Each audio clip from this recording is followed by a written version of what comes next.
여기까지 교독합니다. 너희는 이제 가만히 서서 여호와께서 너희 목전에서 행하시는 이 큰 일을 보라. 우리는 일들은 그가 아니냐. 내가 여호와께 하리니 여호와께서 우리와 그를 전하 너희가 마음을 풀어니 곧 여호와의 집에서 그만 지역이 힘을 너희에게 가르치게 하시리라. 이에 사무엘이 여호와께 아뢰며 여호와께서 그날에 우레와 비를 보내시니 모든 백성이 여호와 사무엘을 크게 두려워하니라.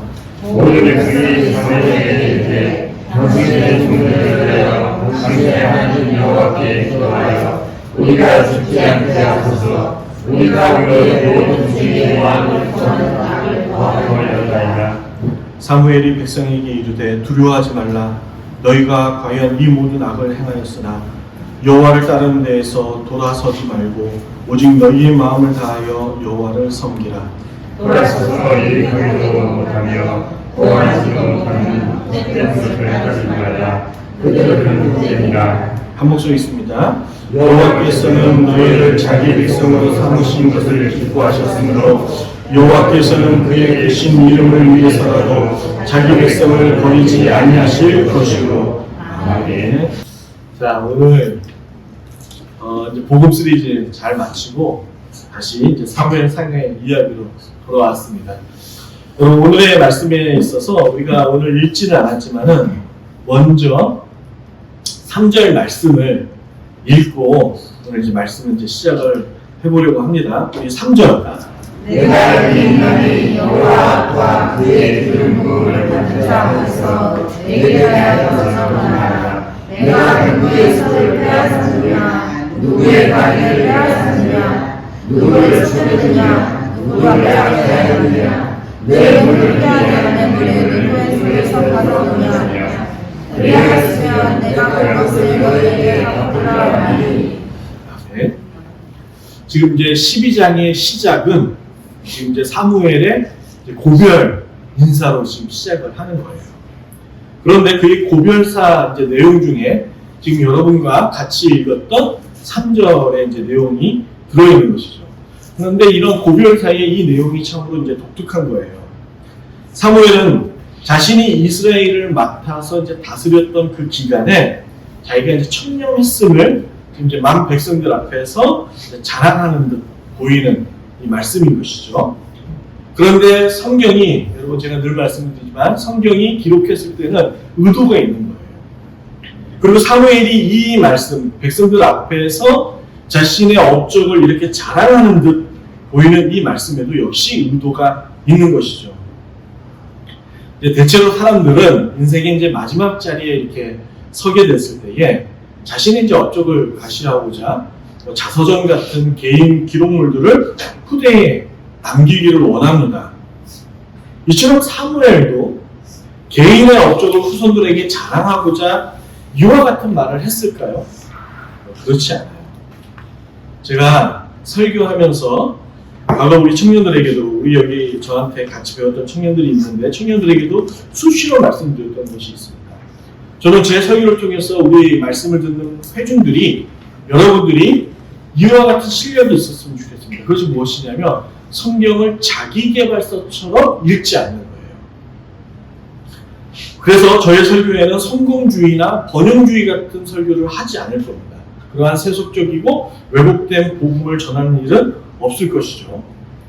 그러므로 지금 사무엘은 백성들 앞에서 자기 자랑을 하기 위해서 꺼낸 말이 아니라는 것을 여러분들은 이러한 말씀을 보면서 성경을 접할 때 딱 생각해야 되는 거예요.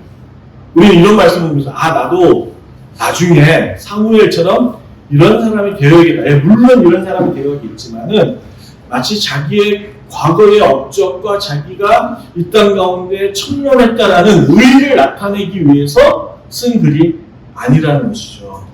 사무엘은 어떠한 의도를 갖고 일부러 자신의 업적을 지금 말하고 있는 거예요. 사랑하는 여러분, 지금 사무엘이 무엇을 하고 있는 거예요? 고별 인사를 하고 있는 거예요. 그리고 그 자리에는 백성들 말고도 또 한 사람이 함께 그 자리에 있음을 우리는 3절에서 보게 되죠. 우리는 직접 이제 벌써 3주가 지나서 11장 얘기 다 까먹었죠.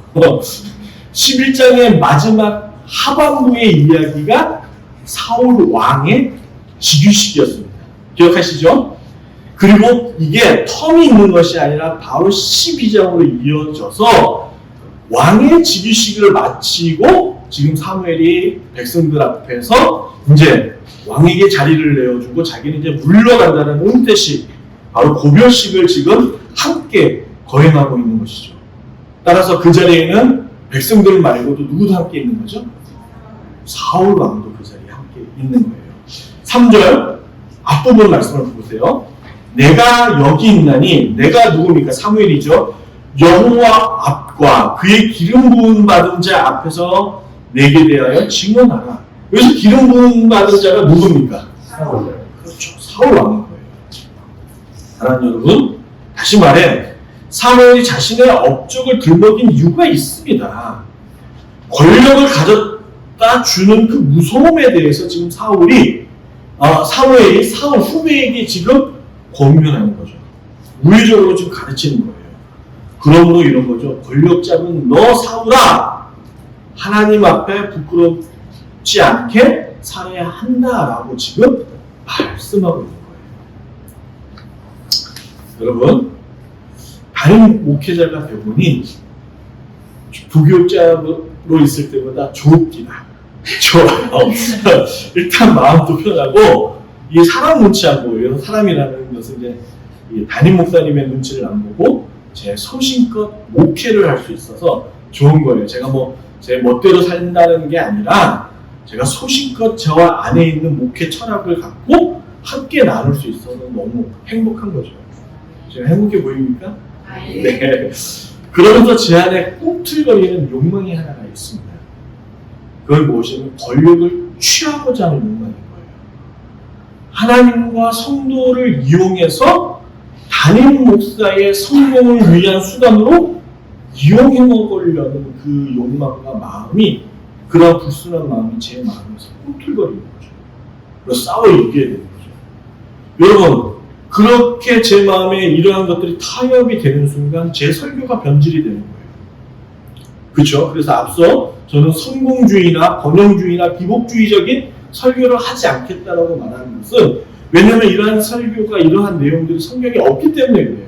그래서 성경에 없는 이야기를 저는 제가 여러분 앞에 서 있는 한 그런 설교를 하지 않겠다고 지금 다짐하는 것이죠. 이 안에서 제가 늘 싸우는 겁니다. 따라서 지금 사무엘은 새롭게 시작하는 사울 왕에게 인생의 선배로서 권면하는 겁니다. 너도 나처럼 인생의 끝에 서 있을 때에 이처럼 고백할 수 있는 자가 되었으면 좋겠다고 사울에 대한 애틋한 마음으로 지금 권면하고 있는 것이죠. 다시 말해 사무엘의 이러한 태도는 이 젊은 목사의 소원이기도 하는 겁니다. 저도 훗날 후배들 앞에서 사무엘처럼 부끄럽지 않게 목회했다라고 말할 수 있는 사람이 되기를 바라고 또 바라는 것이죠. 무엇보다 하나님께 칭찬받는 사람이 되었으면 좋겠습니다. 고생했다 내 아들아, 고생했다 내 딸아, 열심히 살았구나라고 주님 앞에 섰을 때의 주님께 그렇게 말을 듣는 사람들이 되기를 우리 모두 주의 이름으로 축원합니다. 아멘. 사랑하는 여러분, 세상에서 이제 기독교를 큰 테두리 안에서 이제 불교, 힌두교, 이슬람처럼 종교라는 이 카테고리 안에 범주에 넣어서 같이 이제 치부를 하죠. 그래서 기독교도 4대 종교 안에 포함이 됩니다.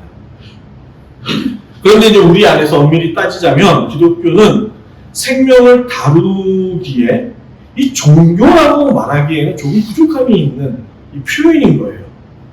그러니까 우리를 종교라고 얘기하기에는 엄밀히 깊이 따지고 들어보면 다르다는 거예요. 왜 그렇다고요?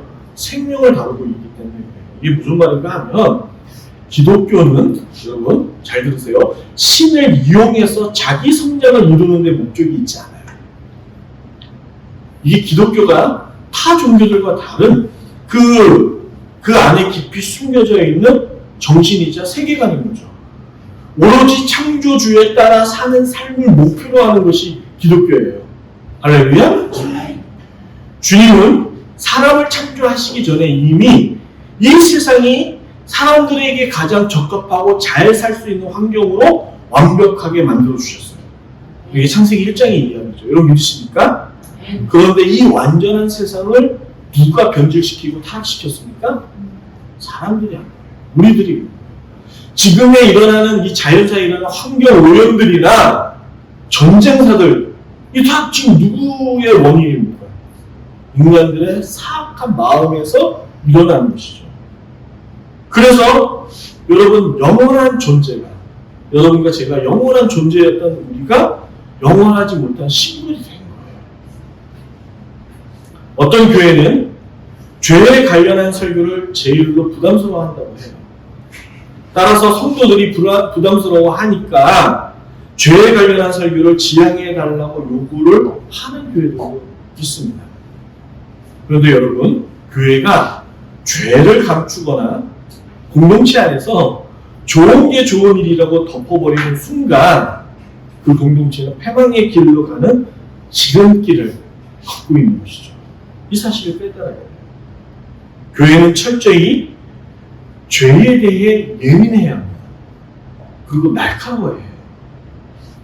마귀가 신자를 속이는 짓 중에 하나가 현재 일어나는 문제의 원인이 나에게 있음에도 지금의 불행과 지금의 문제가 마귀의 탓이라고 믿도록 하는 게 있는 거죠.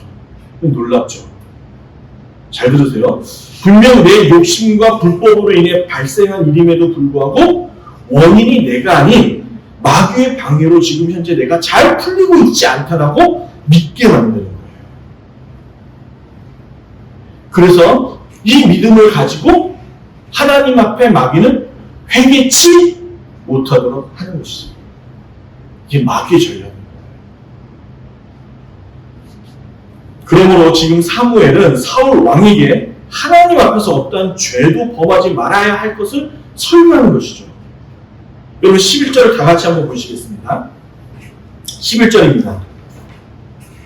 함께 있습니다. 시작. 여호와께서 여호와와 그가 눈에 들어가 상대를 보내사 너희를 너희 사방 온세에서 건너사 너희에게 안전하게 살게 하셨으니.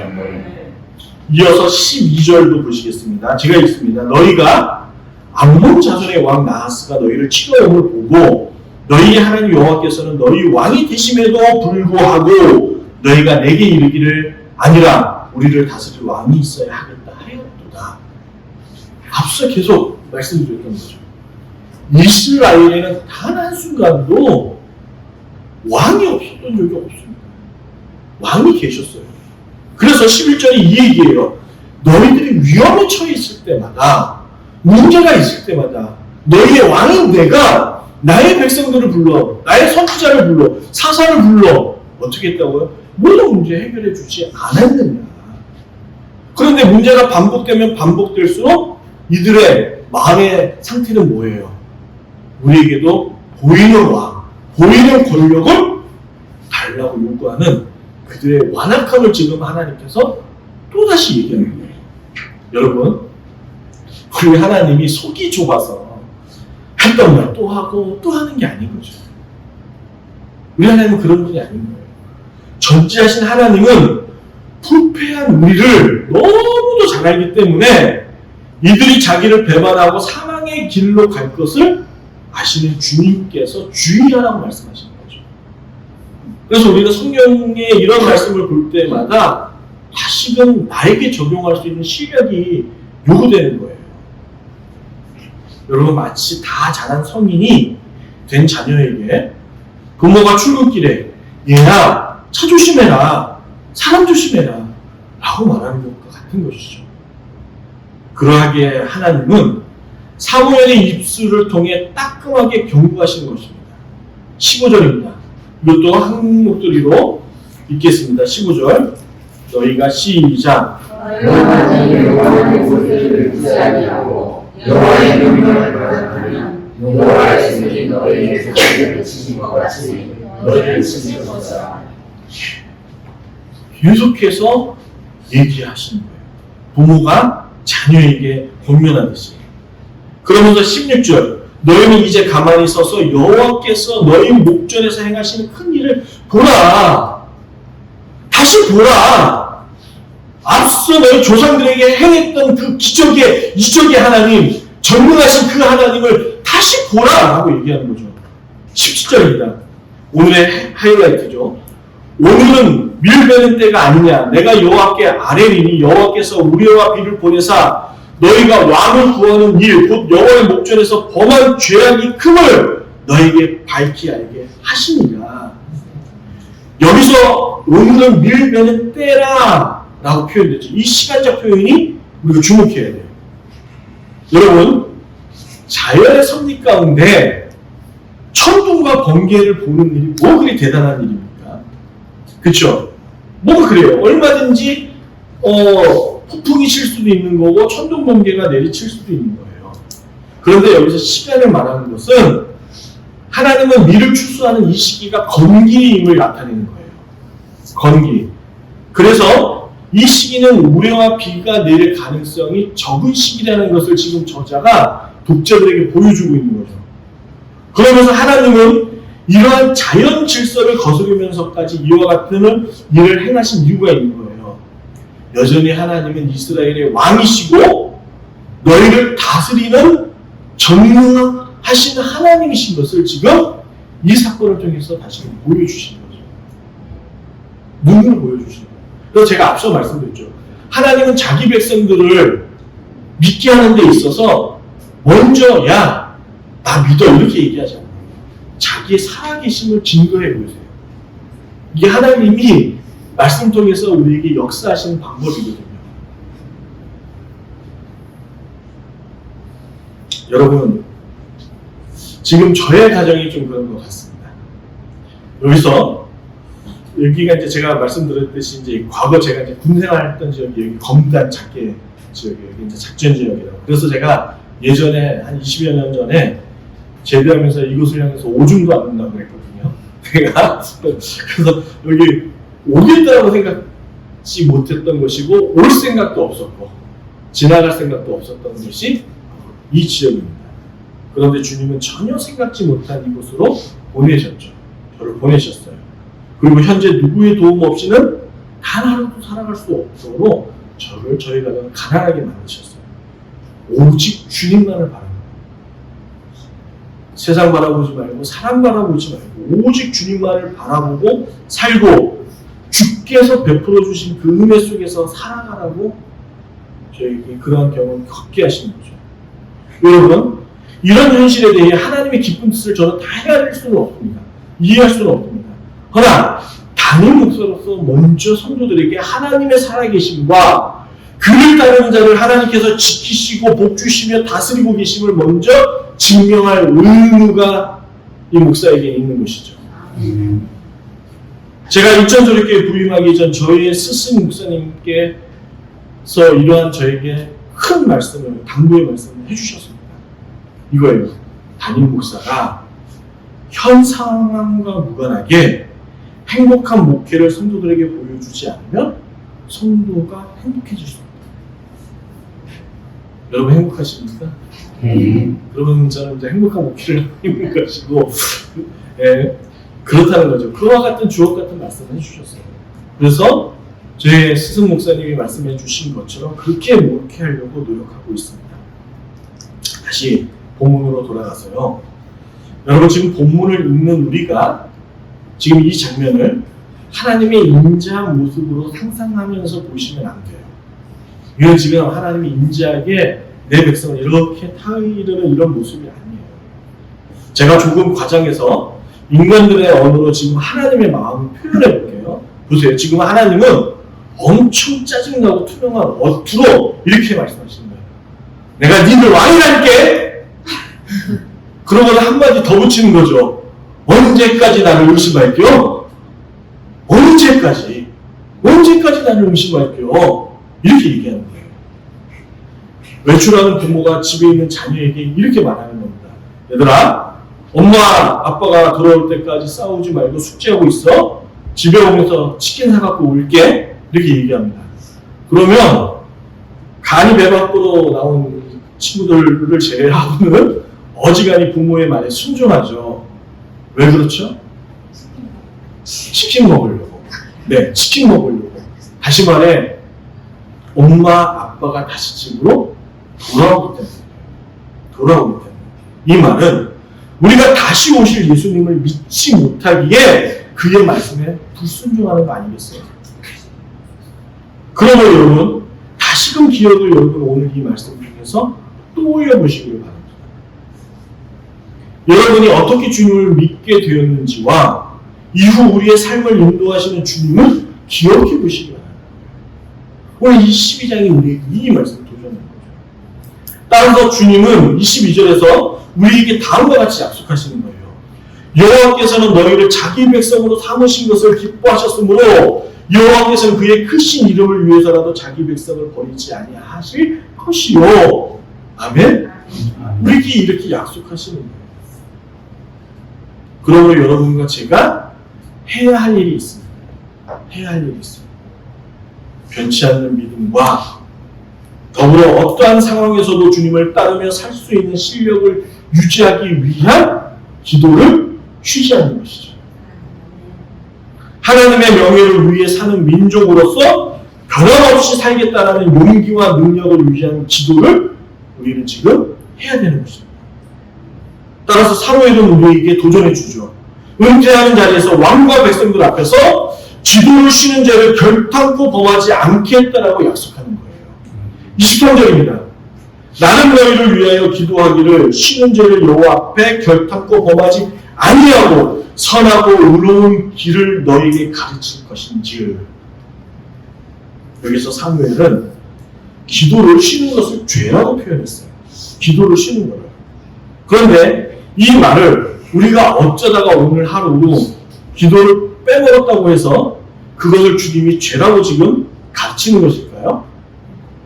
바쁜 일로 성경 읽기를 하루 못했어요. 그래서 오늘 운세가 나빠지는 겁니까? 아닌 거죠. 여기서 기도를 쉬는 죄라고 말한 사무엘의 의도가 있어요.